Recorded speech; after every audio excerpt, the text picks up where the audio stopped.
ขอบคุณพ่อแม่พี่น้อง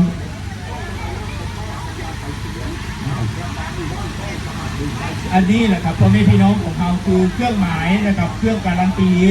คือสิ่งที่หลังจากที่มื้ออื่นนะครับถ้ารู้ผลนะครับถ้าเราได้รับการเลือกตั้งนะครับจะเป็นเครื่องหมายเป็นโล่เป็นเครื่องกำแพงนะครับที่ว่าจะแสดงออกถึงพ่อแม่พี่น้องของเรานะครับฝากความหวังให้สำหรับพวกผมนะครับนี่คือนะครับเป็นสัญญาเหมือนความตั้งใจที่พ่อแม่พี่น้องจะมอบให้ว่า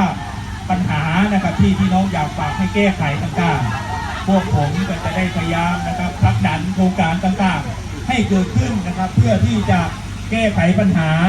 ให้พ่อแม่พี่น้องได้มากที่สุดเท่าที่กำลังความสามารถขอฝากขอบคุณพ่อแม่พี่น้องทางบ้านนางอยบ้านพลปะโหลพ่อแม่พี่น้องตำบลตะงอยทุกผู้ทุกคนครับเลือกเบอร์2อยู่บ่กาเบอร์2อยู่บ่ครับฝากเบอร์2ไว้เด้อ